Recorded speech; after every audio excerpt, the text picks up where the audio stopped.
Hello दोस्तों, आप सभी को जय माता की, जय माँ लक्ष्मी। तो आज है शुक्रवार और हर शुक्रवार को मैं दैव लक्ष्मी मैया का व्रत रखती हूँ। ये व्रत मैं तीसरी बार रख रही हूँ। इससे पहले भी मैं 2 बार व्रत रख चुकी हूँ। पहले मैंने 11 और 21 का संकल्प लिया था, लेकिन इस बार मैंने 101 व्रत का संकल्प लिया है। और मैं वहाँ से प्रार्थना करती हूँ कि जो भी लोग दैव लक्ष्मी मैया का व्रत रखना चाहते हैं या रख रहे हैं, माता रानी उनकी प्रार्थना अवश्य पूरी करें, उनकी मनोकामना ज़रूर पूरी करें। मेरी माता रानी के प्रति बहुत श्रद्धा और निष्ठा है, क्योंकि मेरी माँ ने मेरी हर मनोकामना पूर्ण की है। तो आज मैं आपके साथ एक छोटा सा ब्लॉग शेयर कर रही हूँ इसी से रिलेटेड कि दैव लक्ष्मी मैया का व्रत कब से शुरू कर सकते हैं, क्या क्या खा सकते हैं और इसकी पूजा कैसे की जाती है। आप किसी भी माह के शुक्ल पक्ष यानी कि अमावस्या के बाद जो पक्ष शुरू होता है उसे शुक्ल पक्ष कहते हैं, और आप इस व्रत को शुक्ल पक्ष से शुरू करें। और जैसे भी आपने संकल्प लिया है 11, 21, 51 जितने भी व्रत आपने उठाए हैं या उठाना चाहते हैं, जब व्रत का आखिरी शुक्रवार हो, जैसे कि आपका 51 का है, तो जब आपका 51वां या 21वां या 11वां शुक्रवार हो तब आप इसका उद्यापन करें। सवेरे स्नान कर लें, अपना काम धाम करके जो भी आपके घर के डेली के रूटीन वर्क होते हैं उन सबको करके फ्री हो जाएं, अपनी पूजा कर लें। सुबह की जो रूटीन पूजा होती है उस पूजा को करें। सबसे पहले श्री यंत्र का दर्शन करें, माता रानी से व्रत का संकल्प लें और अपना व्रत शुरू कर दें। और सब उसके बाद आप चाय ले सकते हैं, फ्रूट ले सकते हैं, एक बार फलाहारी कर सकते हैं, और इसमें किताब में भी लिखा हुआ है आप भोजन भी कर सकते हैं। तो आप जैसा ही भोजन करना चाहते हैं, मीठा भोजन, सेंधा नमक का भोजन या फिर रेगुलर नमक जैसा भी बनता है आपके यहाँ, बस बिना प्याज लहसुन का यानी कि शुद्ध सात्विक भोजन होना चाहिए, उस भोजन को आप कर सकते हैं। और कोई भी व्रत हो, उस व्रत में किसी की निंदा, चुगली, बुराई, किसी भी तरीके के गलत कार्य, पाप कर्म ऐसे तो नहीं करने चाहिए। और ख़ास करके इस व्रत की पुस्तक में जो लिखा हुआ है उसमें तो साफ साफ लिखा है कि किसी की निंदा चुगली नहीं करनी चाहिए। माता रानी का नाम पूरे दिन जपते रहना चाहिए, जय माँ लक्ष्मी, जय माँ लक्ष्मी। मन ही मन में आप ध्यान करते रहें, माता रानी का नाम लेते रहें। बस पूरे दिन आप माँ को ध्यान करते रहें और अपना इसी प्रकार से अपना व्रत पूरा करें। और जब आपको पूजा करने का समय लगभग इसमें होता है 4 से 6 के बीच में, यानी कि सूर्यास्त होने से पहले इसकी पूजा की जाती है, क्योंकि हम इसमें तुलसी माँ को जल देते हैं और तुलसी माँ को यानी कि पौधों को दिन ढलने के बाद नहीं छुआ जाता है। तो आप दिन ढलने से पहले 4 से 6 के बीच में आप अपनी पूजा कर लें। तो 3 बजे के आसपास से अपनी तैयारी शुरू कर लें, चौकी वगैरह लगा लें, प्रसाद भोग जो भी बनाना है उसे बना लें और आप अपनी पूजा शुरू कर सकते हैं 4 से 6 के बीच में। और इसमें सफ़ेद भोग जो है माता रानी को बहुत प्रिय है, जैसे कि खीर है, घर के बने दूध से पेड़े हैं, दूध की कोई मिठाई है, इस तरीके का भोजन आप माँ को समर्पित कर सकते हैं। दैव लक्ष्मी माँ का व्रत कोई भी कर सकता है, कुंवारी कन्या भी कर सकती है, सुहागिन स्त्रियाँ भी कर सकती हैं।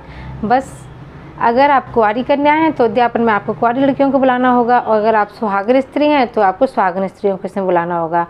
तो अब भोजन के बारे में बात कर लेते हैं। मैं इस व्रत में मीठा भोजन करती हूँ, मतलब खीर बनाइए तो खीर से पराठे खा लिए, पूड़ी खा ली, या फिर मीठा दही करके खा लिया या मीठे पराठे कर लिए। तो मैं मीठा भोजन करती हूँ, लेकिन ये आपकी इच्छा के अनुसार है कि आप नमकीन भोजन करना चाहते हैं, मीठा भोजन करना चाहते हैं।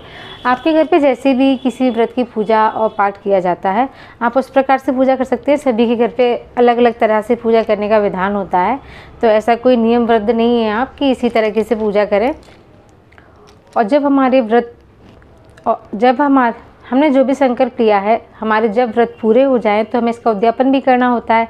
तो इसका उद्यापन करने के लिए जब इसका 11वां या 21वां जो भी आखिरी शुक्रवार हो, उस दिन आप कम से कम 7 सुहागिन स्त्रियों को, अगर आप सुहागिन हैं तो सुहागिन स्त्रियों को आपको निमंत्रण देना होगा। अगर आप कुंवारी कन्या हैं तो आपको कुंवारी लड़कियों को निमंत्रण देना होगा।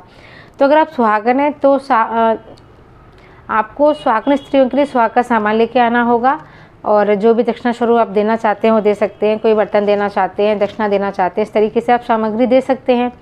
और एक एक पुस्तक उपहार में देनी होती है। आप जितना ज़्यादा माँ लक्ष्मी के व्रत की पुस्तक से उनका प्रचार करेंगे, प्रसार करेंगे, माँ लक्ष्मी उतनी ही ज़्यादा आप पे प्रसन्न होती हैं और आपकी हर मनोकामना पूर्ण करती हैं। तो इस चीज़ों का ध्यान रखें। और अगर आपकी मनोकामना पूर्ण नहीं होती है, किसी कारणवश मनोकामना पूर्ण नहीं होती है, तो आप 3 महीने बाद इस व्रत को दोबारा से उठा सकते हैं। कम से कम 3 महीने का अंतराल आपको रखना होता है। सुबह की पूजा आदि करने के बाद, फलाहारी करने के बाद शाम को 3 से 4 के आसपास आप इसकी पूजा की तैयारी शुरू कर दें। अगर आप चाहें तो हाथ मुँह धोकर भी पूजा कर सकते हैं, और अगर आप चाहें तो नहा धोकर भी पूजा कर सकते हैं। तो अब हम शुरू करते हैं कि हमारी पूजा हम शाम को कैसे करेंगे। जिस जगह पे हमें पूजा करनी है उस स्थान को पहले पवित्र कर लेंगे पानी की छींटी डाल के या पोंछा लगा के, और अगर कच्ची ज़मीन है तो उसे गोबर से लीप के उसे शुद्ध कर लेंगे। तो यहाँ पे मैंने हल्दी से थोड़ा सा लीप लिया है। अब मैं गेहूं के आटे से यहाँ पे एक चौक बनाऊंगी, स्वास्तिक बनाऊंगी। स्वास्तिक बनाने के बाद हमें मुट्ठी में चावल लेने हैं और चारों कोनों पे और स्वास्तिक के बीच में थोड़े से चावल रख देने हैं। अब हम इस पर एक चौकी लगाएंगे, चौकी या पटला कुछ भी लगा सकते हैं। तो हम अब पटले के ऊपर या चौकी के ऊपर लाल रंग का कपड़ा बिछाएंगे और इसके ऊपर अब हम थोड़े से चावल रखेंगे एक कोने में। यहाँ पे हम चावल से अष्टकमल दल बनाएंगे जिसके ऊपर हम कलश की स्थापना करेंगे। अब हम एक कलश यानी कि लोटा लेंगे, उसके ऊपर हम कलावा बांधेंगे और कलावा बांधने के बाद हम इस पर कुमकुम से एक स्वास्तिक बनाएंगे और हम कलश की भी पूजन कर लेंगे। अब हम कलश में पानी भर के अष्टकमल दल जो हमने बनाया है चावल से उसके ऊपर स्थापित कर देंगे। और अब हम इसमें लगाएंगे आम के पत्ते। अगर आपके पास आम के पत्ते ना हो तो आप अशोक के पत्ते भी लगा सकती हैं, और अशोक के पत्ते ना हो तो आप इसे बिना पत्ते के भी लगा सकती हैं। अब हम एक कटोरी में थोड़े से चावल रखेंगे और सोने का या चांदी का एक गहना रखेंगे। अगर सोने या चांदी का कुछ भी नहीं है तो आप यहाँ पे नगद रुपया भी रख सकते हैं। तो अब हम एक आसन लगाएंगे माता लक्ष्मी को बिठाने के लिए, स्थापित करने के लिए।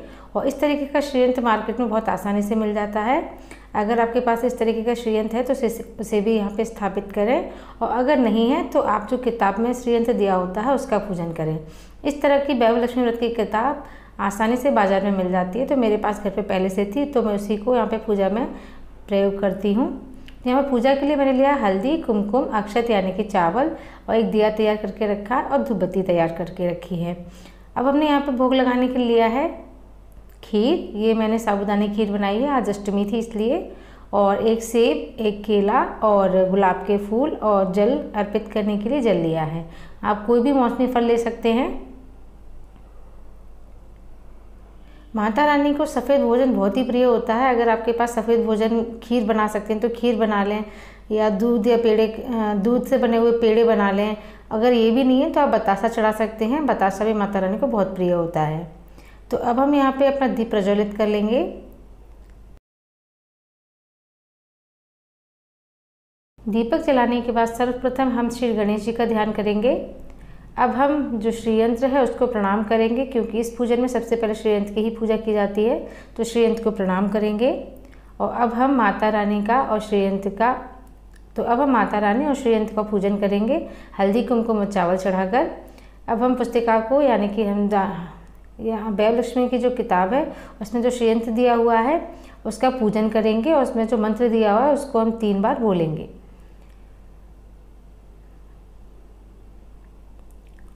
हल्दी, कुमकुम और चावल चढ़ा के श्रीयंत्र का पूजन कर लेंगे। अब हमारी किताब में जो माता रानी के जितने भी रूप दिए हुए हैं हम एक एक करके उन सभी का दर्शन करेंगे और उन सभी का हम पूजन करेंगे। हमने सभी का दर्शन और पूजन कर लिया है। तो अब हम चलते हैं, जो लक्ष्मी स्तोत्र का पाठ होता है उसका पाठ करेंगे। यहाँ पे लक्ष्मी स्तोत्र का पाठ दिया गया है, तो यहाँ पे हम लक्ष्मी स्तोत्र का पाठ करेंगे। या रक्ताम्बुजिवासिनी विलासिनी चंडाश्व तेजस्विनी, या रक्ता रुद्रांबर हरि सखिया श्री मनोहाल्दिनी, या रत्नाकर मंथना प्रगंटिता वैष्णव सुहागिनी, सा माँ पातु मनोरमा भगवती लक्ष्मी च पद्मावती। इसका भावार्थ यानी कि अर्थ भी दिया हुआ है। तो इसको हम करने के बाद आगे हम माता रानी की जो व्रत की कथा दी हुई है उसको पढ़ेंगे। तो माता रानी को लाल रंग के पुष्प अर्पित करेंगे। माता रानी को लाल रंग के पुष्प बहुत ही प्रिय होते हैं। अगर आपको कमल का पुष्प मिल जाता है तो बहुत अच्छी बात है, नहीं तो आप यहाँ पे गुड़ैल का या गुलाब का फूल चढ़ा सकते हैं।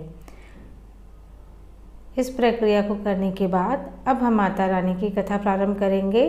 तो कथा पढ़ने से पहले हम दाहिने हाथ में यानी कि सीधे हाथ में थोड़े से चावल और पुष्प ले लेंगे। खाली हाथ कभी भी ना कथा पढ़नी चाहिए और ना ही सुननी चाहिए। तो अब हम यहाँ पे चावल और पुष्प ले लेंगे और मुट्ठी बंद करके अपनी कथा पढ़ना प्रारंभ करेंगे। एक बड़ा शहर था, इस शहर में लाखों लोग रहते थे। पहले के ज़माने के लोग साथ साथ रहते थे, एक दूसरे के काम आते थे। हे माँ, जिस प्रकार आपने शीला की मनोकामना पूर्ण की उसी प्रकार हमारी भी मनोकामना पूर्ण करना, सबका कल्याण करना।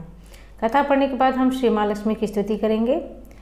स्तुति को पढ़ने के बाद हम कलश स्तुति को पढ़ने के बाद हम दीपक का पूजन कर लेंगे और अब हम आरती करेंगे। अगर आपको आरती आती है तो अपनी तरफ से गा लें, नहीं तो किताब में आरती दी हुई है। ओम जय लक्ष्मी माता मैया, जय लक्ष्मी माता। ओम बोलो भगवती महालक्ष्मी की जय। इसके बाद आरती करने के बाद श्री लक्ष्मी महिमा दी हुई है, तो इसको हम पाठ करेंगे। पत्रांग व्यांग वदान चल पक्षालम भोजन सत्व सेवा प्रत देवार्चन दष्टा प्रहरी स्वामी कमला तस्मिन कर निष्फला। और इसका बाद में भावार्थ दिया हुआ है। अब हम दीपक पे 3 बार जल छिड़केंगे, आचमन करेंगे। अब हम माता रानी को फल अर्पित करेंगे। जो भी फल आप चढ़ाना चाहते हैं वो आप अर्पित करें माता रानी को। अब मैंने जो खीर बनाई है मैं उसका माता रानी को भोग लगा रही हूँ। माता रानी को जब भी भोग लगाएं तो साथ में घंटी ज़रूर बजाएं। तो इस तरह से हम भोग लगा के माता रानी को अपनी पूजा को यहाँ पे विराम देंगे।